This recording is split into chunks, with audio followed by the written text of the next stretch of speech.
heat a pan and add 1 tablespoon of sesame seeds,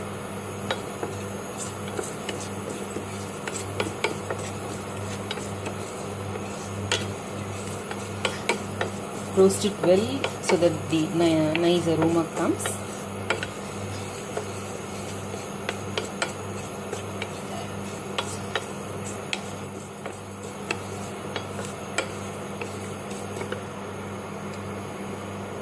To this I am adding half a tablespoon of poppy seeds. Now this is optional, but it gives a nice taste to the gravy.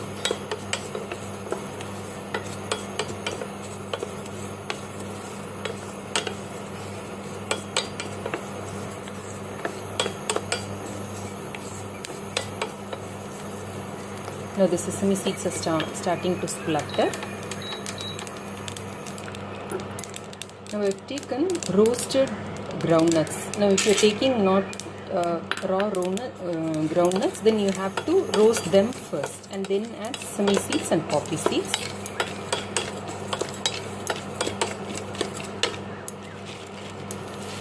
Now to this I am adding a tablespoon of finely grated coconut.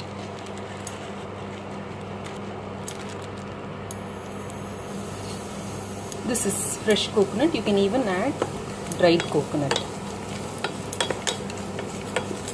Roast till everything is golden brown. Now everything is roasted and there's a nice aroma coming out. I'm going to switch off the flame. Allow it to cool and make it into a paste, fine paste.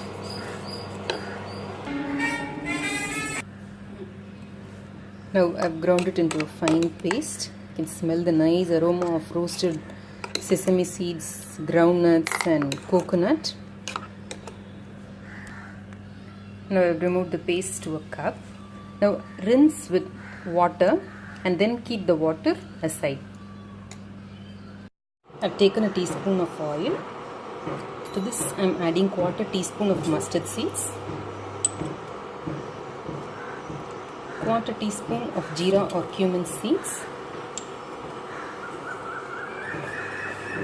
Wait for the mustard to splutter. Since in the masala we have all oily seeds like groundnuts, sesame and poppy seeds and coconut, there is no need to add lots of oil in this recipe initially. They all will start oozing out oil after some time.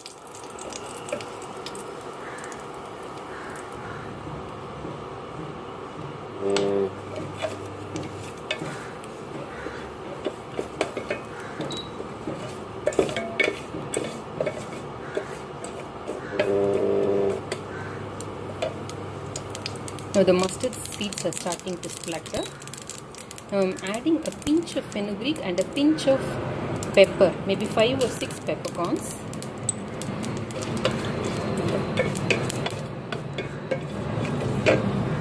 I am adding 1 dry red chilli, 1 onion finely sliced. Fry well till the onion is golden brown.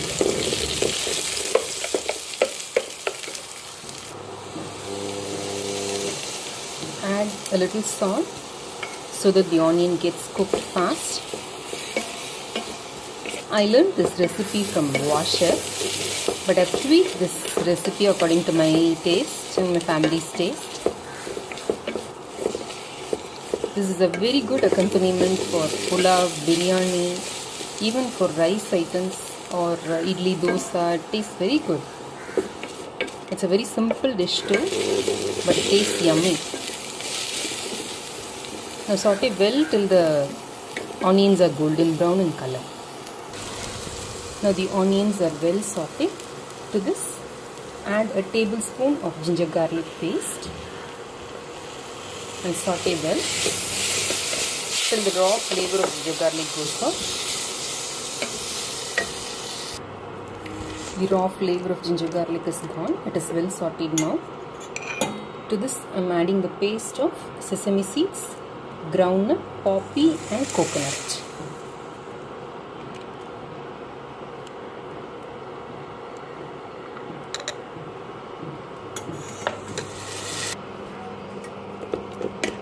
Now saute this. Since we have already fried this, there is no need to cook this for a long time.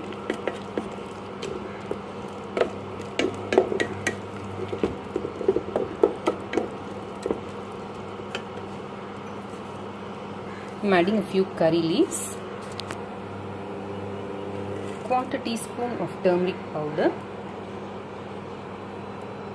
1/2 teaspoon of red chili powder,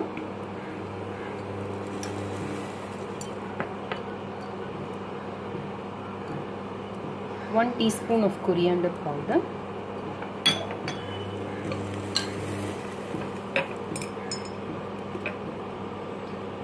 half teaspoon of cumin powder. Mix well.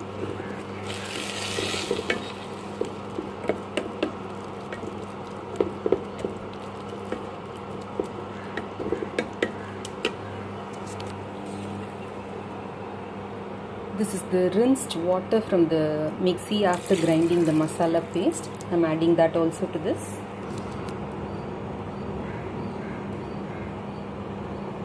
I am adding half teaspoon of sambar chili powder too.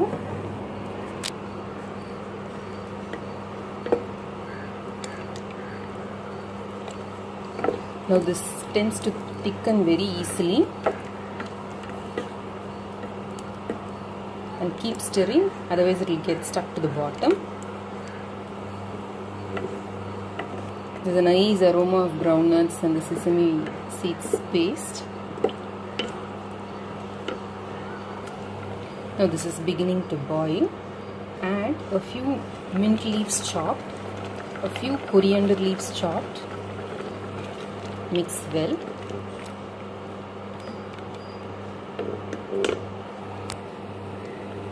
I took a small lemon-sized tamarind and extracted tamarind juice, around 1.5 cups.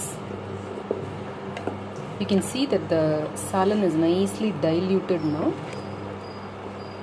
Keep it in the lowest heat and simmer for around 15 to 20 minutes till this gets well cooked, all the raw flavors are gone and the oil starts oozing out. Now the gravy is boiling well. We added salt only for the onions, so add salt for the other ingredients that we have added.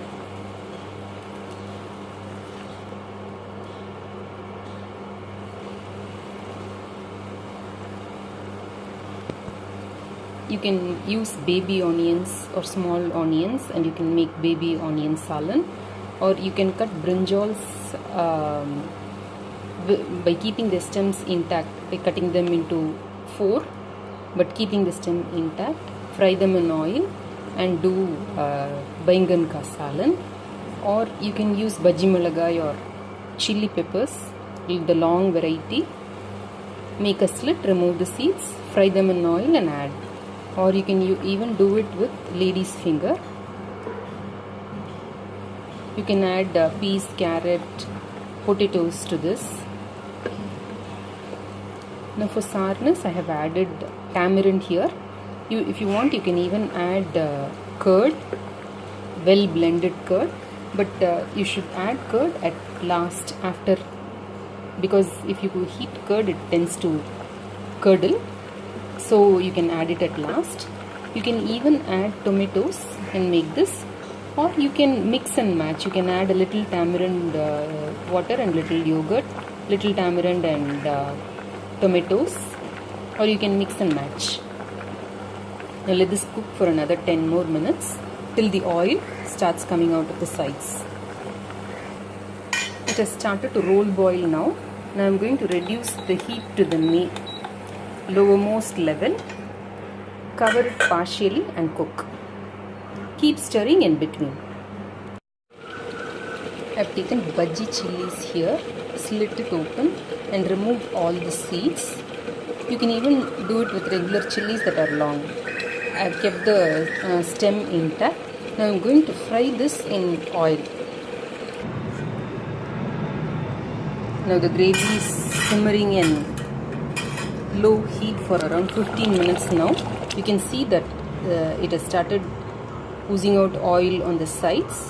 and it has become thick too.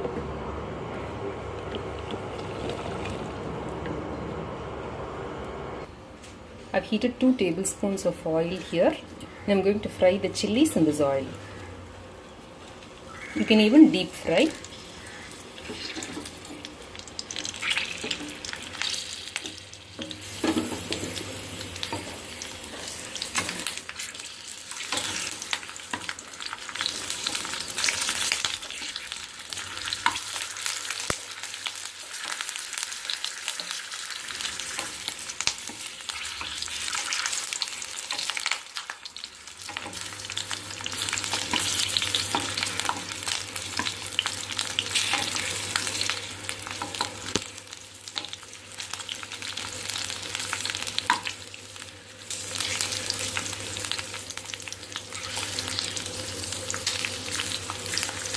Brinjals too, you can keep the skin intact. Cut from the bottom into 4 pieces. Fry like this and add it. Either deep fry or shallow fry like this and add it to salan curry. It will be very tasty.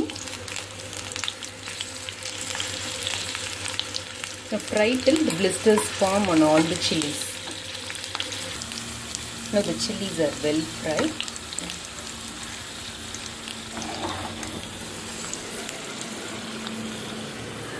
You can see that the salan gravy is also ready. Now let's add the chilies to the gravy.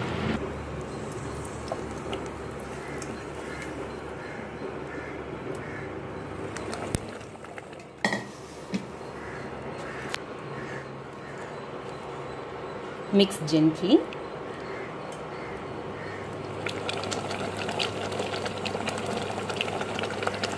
Now after adding this, you can switch off the heat.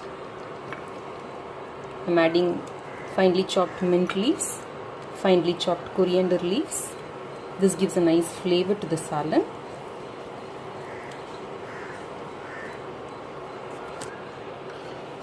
I'm adding a small piece of jaggery. This helps to balance the sourness of tamarind.